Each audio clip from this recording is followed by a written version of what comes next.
Hi, Jay Frederick Smith here, Continental Realty of Jackson. We're at 443 East 5th Street in Jacksonville, and we're going to be taking a look at this house on the inside in just a minute. But first, I thought it would be a good idea to take just a quick look up and down the street so you get an idea of what the neighborhood looks like, and then do a walk around of the outside of the property.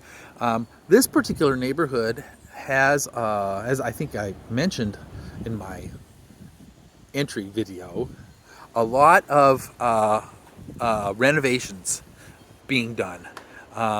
Some that are complete, some that are maybe not complete yet, but they're in the process. These homes, are going for $500,000 or so when they are done, and if they're done right. So you can pick one of these things up like this one for a couple $100,000. And by the time you're done with the renovation, you might have some equity in there. This particular one looks like it's going to need some work. It does look like it's going to need a fair amount of work, in fact. I really love the door on the second floor that opens to nothing. That's exciting to me. The reason why is that there was probably a deck there at one time.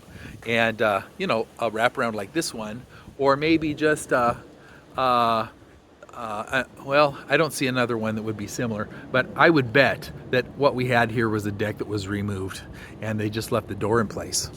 As you can see, the siding is the old style asbestos siding. You're going to need someone that can do asbestos abatement to get this stuff off of here and replace it with something that's going to provide some better insulation. There's a lot of broken shingles, corners broken, nail heads sticking out, and every place where you've got a broken shingle on the wall is a place, or cracks like this is a place where insects and temperature, either cold or hot, can get into the house. We've got dry rot where the wood is rotted as a result of moisture and from sun exposure, and that's something that you're going to need to get replaced. That's just in the front door. The front door is probably new. There's no doorknob, just a deadbolt. I haven't found the key yet, but we'll get back to that. So from the look of the cement slab here that we're walking on, it looks like the deck wrapped around partially around this house, not completely, but a ways around. So that'd be a nice big deck if we could get that guy back up there. The grounds itself are pretty rough. A wooden deck in the back. Looks like it hasn't had anybody to care for it in quite some time. The lawn, if you can call it that, is very overgrown. Although I can see potential here, I also see definitely some work that needs to be done on the back. The lot itself is a good size. The back is not super huge, but maybe big enough. Let's go down and around through that opening in the fence there and see if we can get a little closer view of what the back of the property looks like.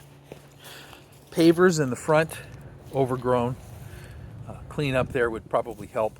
The steps up to the front also, by the way, show some serious signs of wear and breakage. So I don't know if that would be something to remove or how that would be repaired, but something would need to be done, I think, with these steps to get up to the front door. I just didn't mention that as we were going around. Okay.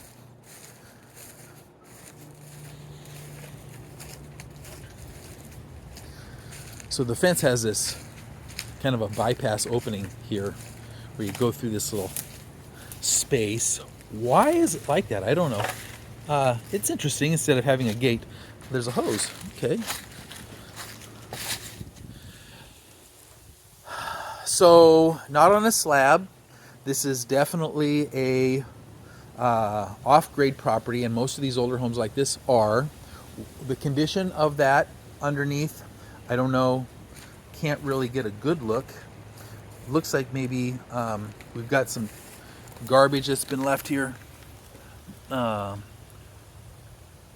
There's a fair amount of trash underneath the house that's going to need to be cleaned out. They're using cement blocks to hold up the concrete slab, and some of that has, obviously been done in a way that's, not really to code. In fact, most of this looks like half cement blocks, not done to code. Gonna have to have that reworked. The base of the fireplace inside, or at least this chimney, looks like it's in relatively good shape, although it does need some cleaning up. So anyway, I can't really tell you too much about the underside at this point. We're still seeing a lot of damage on the siding, and we've got some newer siding here as well. The asbestos siding you see has got these little ridges, but we've got some fiberboard that's been cut down to replace some of it. I don't know what they did with the old siding there. That stuff's dangerous to handle, and legally you have to have a specialized contractor to do that. So whatever's been done, I would say you're probably going to want to have somebody come out when they do the rest of the asbestos siding, that they help you get this off as well, so then the job is complete and nobody can ask questions about why it was done the way it is, probably without having proper permits and the right guy to do it. The wooden deck in the back feels solid. I'm not feeling any soft spots. It does need some cleanup and it needs some stain. There's a cement pad back here underneath a lot of this debris. I can't really tell too much about that. And a separate little wooden pad over here next to it. The thing is that these are sitting on the dirt. And when you've got wood on the ground, you're going to have rot, and these are just going to fall apart.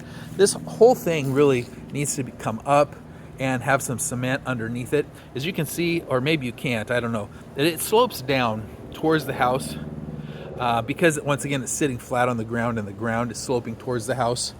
A deck like that, if it's in good shape, if you can get it up soon enough and get some cement underneath it, just some concrete pillars or something, will last quite a lot longer. As it is right now, I can tell that this is not old, or not that old, because we've got tabs still stuck on the end of the 2x6s here. But it looks pretty deteriorated. It's not actually, once again, it's solid. It just probably needs a sand and some paint, but something, it needs to happen where it comes up off the ground. That would be the thing. Back of the house, we've got a lot of lead-based paint peeling off. I'm not sure what the staining is there. Maybe that's just the color of the material underneath it. This siding that's up here, this is, once again, this is cement, fibrous cement siding, and until you get to a certain point, and then you get back into the asbestos. So some of the asbestos has been removed, not all of it, and been replaced with that. What that means is that, once again, when you're doing the siding, you're basically going to have to get your guy out to take care of all of this, get this all off as well. The fascia and underneath the roof has some rot, but it also still has some of the original architectural feature. With a cleanup, that could look pretty nice. Those boards aren't too hard to replace. Actually, it's much better than it looks. Scrape down, re-nail, one or two pieces of wood replaced up there. I can see some rot where some trim would need to come off and be replaced, and that's going to look really nice. The steps, so they're dark stained from moisture. I'm not going up them. They're probably slippery. And we've got dry rot on the fence post because that is an internal fence post. It's not designed for outside, but they put it out here anyway to make it look good. People don't always realize, you have to use a grade of material for the exterior of a house in order for it to last. It might look good for a year or 6 months, but then, it just doesn't. the furnace. So this is not enough of a furnace. Not enough of an air handler for this house. It absolutely is not. And whatever is going on over there, I don't know, but that is so old that it just needs to come out. You're probably going to need to get new HVAC for the house. In fact, you're going to have to get new HVAC for the house. I'll just say it like that. Siding on this side looks better, but you know, we've still got a mix of that asbestos along with these fibrous cement panels that have been cut down to kind of take the place. I'm not seeing any structural issues really with the house considering its age, and you know, with it sitting as high up off the ground as it does, you're probably not going to have too much problem with the water damage on the sides or underneath the house. Of course, you never know about that, and when we get inside we'll be able to see more, but the age of the house tells me that you know, 2 or 3 feet of space between the ground and the underside of the house really is going to provide some benefit to you if you decided that you wanted this place, simply because you know, there won't be any issues with flooding. You're not going to get 3 feet of water height here to cause damage. Now, termites, of course, are always a concern when you've got wood construction. Even when it's set up on cement pillars, those guys can find any kind of wood underneath. Having a vapor barrier, which there isn't one, would help to prevent some of that. Also would help with ground moisture as it evaporates coming up and condensing on the bottom of the floor joists. So you might consider putting a vapor barrier down and, to give you some protection against those kinds of things. A vapor barrier is not proof against termites. You absolutely want to have some termite abatement. Absolutely.